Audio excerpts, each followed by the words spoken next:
Welcome to the deep dive. We've got your revision notes on diverticular disease right here, and we're going to really dig into them for you.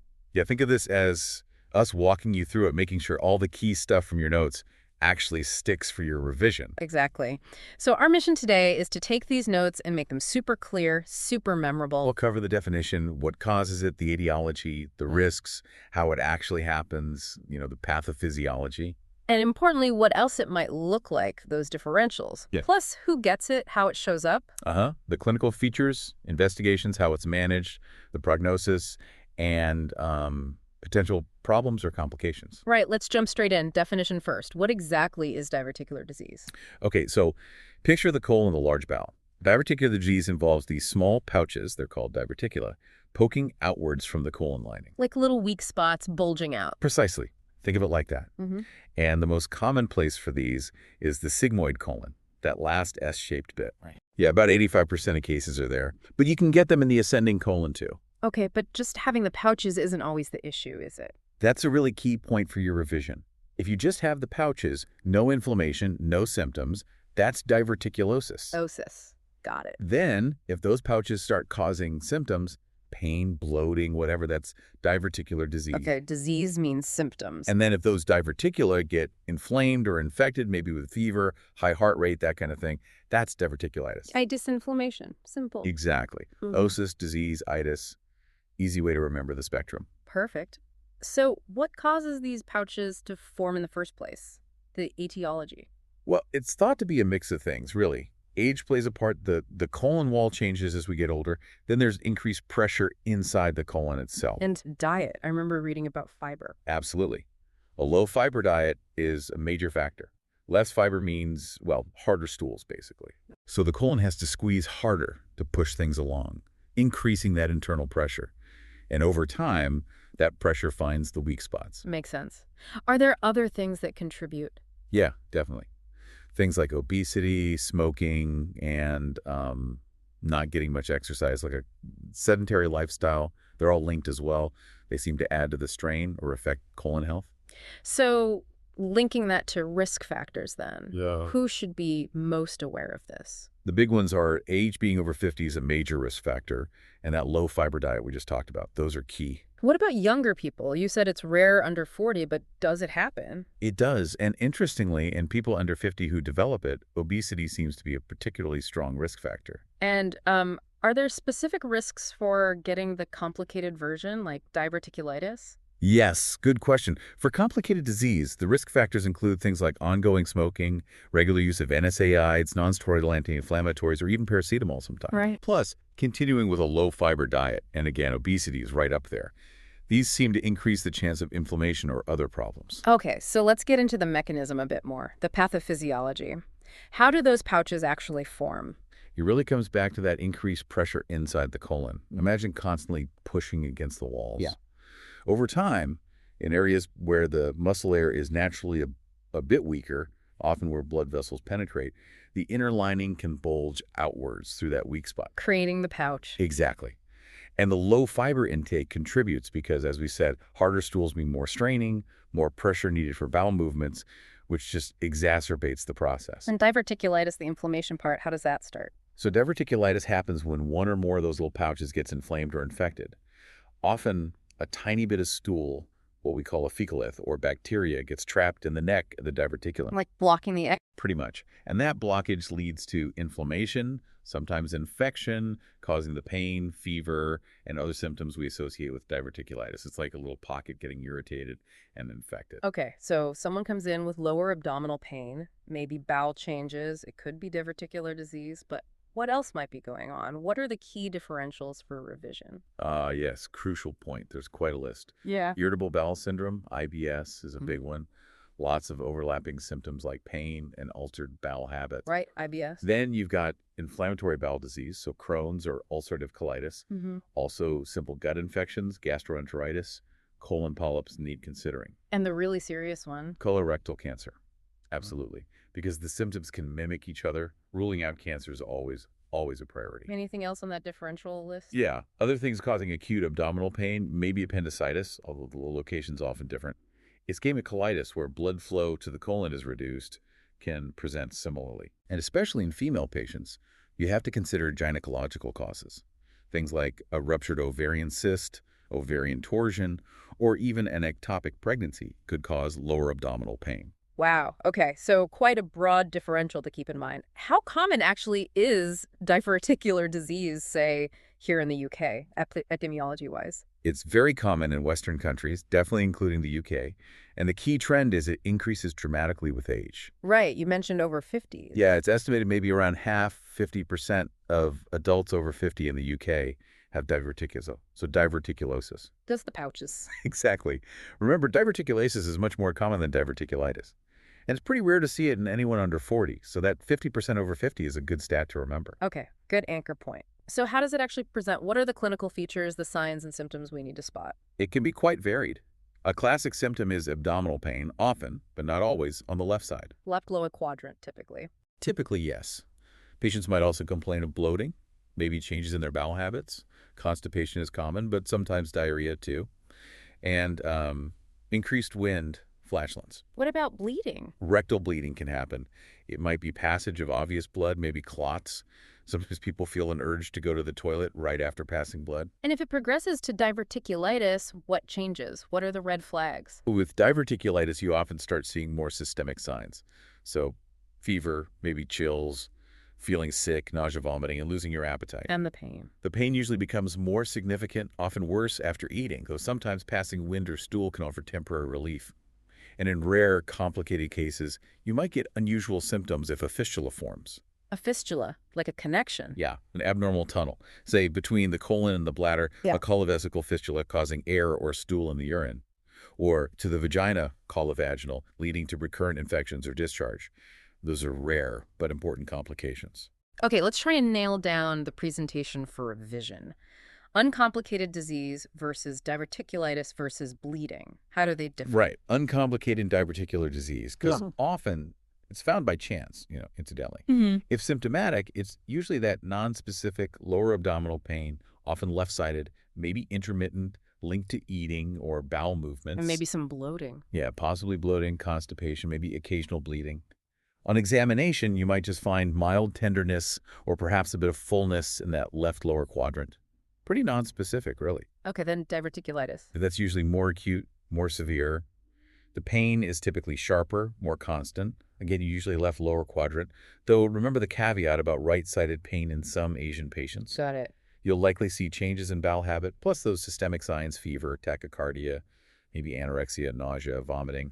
Examination usually shows definite localized tenderness. Could you feel anything? Sometimes, yeah, palpable mass if there's an abscess, bowel sounds might be reduced, and a rectal exam could show tenderness or a mass if it's a low pelvic abscess.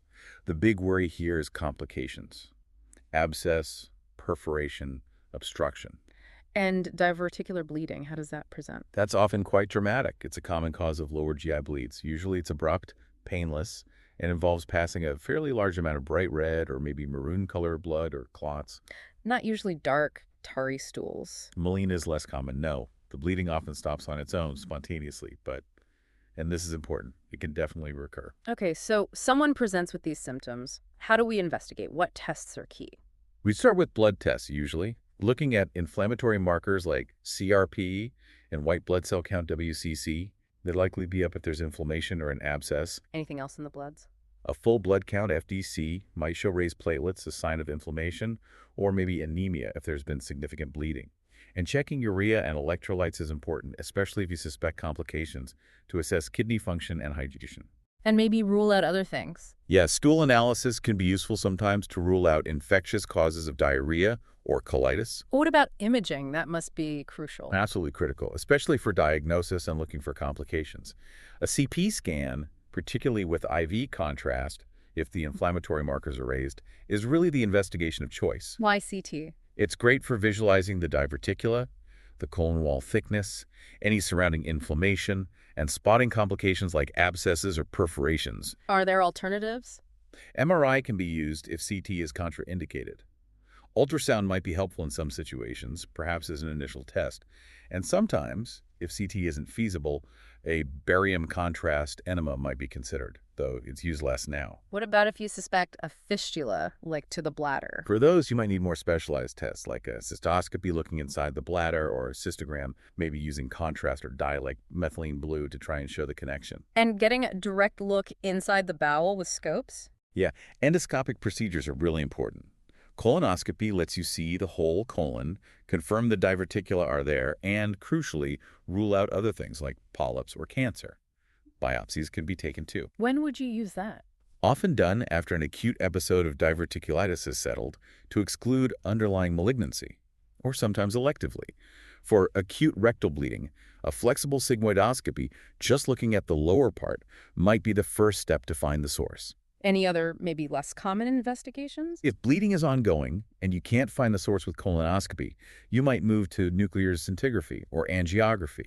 These can help pinpoint bleeding and sometimes even treat it, but they're more invasive. So the overall aims are confirm the diagnosis, rule out the nasty stuff, and check for complications. Exactly. Confirm, exclude, assess severity. That's the goal of investigations. Okay, diagnosis made. Let's talk management. How do we treat diverticular disease? The approach depends on the presentation, really. But the general aims are relieving symptoms, preventing complications, and just promoting good colon health. So lifestyle stuff first. Often, yes. Dietary changes are key. Gradually increasing fiber intake, fruits, veg, whole grains. Staying well hydrated is important too. What about those old myths about avoiding nuts and seeds? Yeah, current advice suggests that's generally not necessary for most people.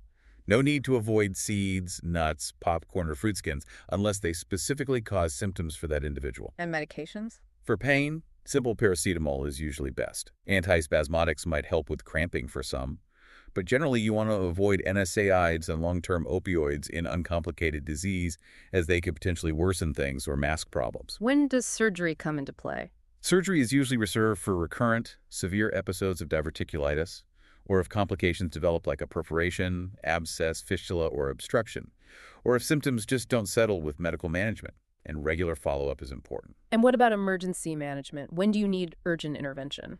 That's for the serious complications. So, a perforation leading to peritonitis that needs surgery fast, a fistula causing significant symptoms, a complete bowel obstruction, or major uncontrolled hemorrhage, those are surgical emergencies. Let's focus on the prescribing side for revision. How does that differ? Okay. If someone just has asymptomatic diverticulosis found incidentally, no treatment needed. Simple enough. If they have symptomatic uncomplicated diverticular disease, so pain, bloating, but no inflammation signs, and boosting dietary fiber hasn't worked, you might try a bulk-forming laxative like its bagula husk. And for acute diverticulitis? That needs proper management. Pain relief, often starting with paracetamol and moving up the WHO ladder if needed. And antibiotics are usually given broad spectrum, covering the likely gut bacteria, gram-negatives, and anaerobes. Often oral antibiotics initially if it's mild. When would you admit someone to hospital? Hospital admission is usually needed if they have signs of sepsis like fever, high white cells, severe pain, can't tolerate fluids, or if they don't improve after, say, 72 hours of oral antibiotics at home. What about non-prescribing management? Well, for complicated diverticulitis perforation, large abscess, fistula, obstruction surgery is often the mainstay, alongside the supportive care like antibiotics and analgesia. And for acute bleeding? If someone comes in with acute PR bleeding from diverticula, the first line is usually trying to stop it endoscopically during a colonoscopy. If that fails, interventional radiology might try angiographic embolization, blocking the bleeding vessel. Surgery is usually the last resort if bleeding continues despite those. Can we quickly cover managing specific complications, say an abscess? Sure. Small abscesses, maybe under 3 centimeters, might respond to antibiotics alone. Larger ones usually need draining, often done percutaneously by radiologists using CT guidance. Sometimes surgery is needed. Fistulas. Fistulas, like colovesical or colovaginal, generally need surgical resection of the affected bowel segment and repair of the connection. Obstruction. An obstruction might settle as the inflammation reduces with antibiotics, but some patients will need surgery to remove the narrowed section, or possibly endoscopic balloon dilation in some cases. And hemorrhage again. If bleeding persists or recurs after initial measures, options include repeating endoscopy, considering vasopressin infusion or embolization via angiography, or ultimately surgery to resect the bleeding segment if all else fails. Of course, resuscitation with fluids and blood products is vital initially. When should we be referring patients to specialists? Definitely refer immediately if you suspect complicated diverticulitis, signs of perforation, sepsis, large abscess. Also, refer if the symptoms suggest colitis, like IBD, or, very importantly, if there's any suspicion of colorectal cancer, they need to go down the urgent cancer referral pathway. Right. Looking at the bigger picture, what's the prognosis like for someone with diverticular disease? Generally, it's pretty good. Most people with diverticulosis, maybe 75%, never get symptoms. That's reassuring. Yeah. And lifestyle changes can really help prevent progression or complications. Yeah. When acute diverticulitis does happen, it's usually very treatable with antibiotics. But it can recur. It can, yes. And recurrent episodes or complications might eventually lead to needing surgery. Interestingly, most complications actually occur with the very first attack of diverticulitis. Is it a dangerous condition overall? While most do well, there is some associated morbidity and mortality, mainly linked to the complications of diverticulitis or major bleeding, perhaps affecting 10–20% of those who develop symptoms or complications. But overall, for the majority, the outlook is favorable, and recent evidence kind of challenges the old idea that younger patients always do worse. So regular checkups are still important. Definitely. Good follow-up helps manage things long-term. And just to recap on prevention, what are the key strategies people can adopt? Number one is dietary fiber. Lots of fruits, vegetables, whole grains, though its benefit might lessen once symptoms have already started. What else? Regular exercise, maintaining a healthy weight, and if you smoke, quitting is definitely advisable. Okay. Finally, could you just quickly list the main complications we need to remember? Sure. Key complications are abscess formation, peritonitis, if a diverticulum perforates, intestinal obstruction, usually from scarring, fistula formation connecting the colon to bladder, vagina, or elsewhere, And bleeding. hemorrhage, significant bleeding. And although rare, some studies suggest a possible long-term link with colorectal cancer risk. But that's complex. Plus, chronic issues like strictures or ongoing inflammation from recurrent diverticulitis. Excellent. That's been a really comprehensive run-through of diverticular disease, hitting all the key points from those revision notes. Hopefully that's made it all much clearer for you listening. Absolutely. So remember the key definitions: toidnosis, disease, Itis. Think low fiber, high pressure. Know those differentials, especially ruling out cancer. CT is your friend for diagnosis and complications. And understand the management steps from diet right through to surgery for complications. For more detailed resources, practice questions, and to really test your knowledge for the MSRA, make sure you check out PassTheMSRA.com. And for loads of great free learning materials and revision aids, don't forget freemsra.com. Good luck with the revision.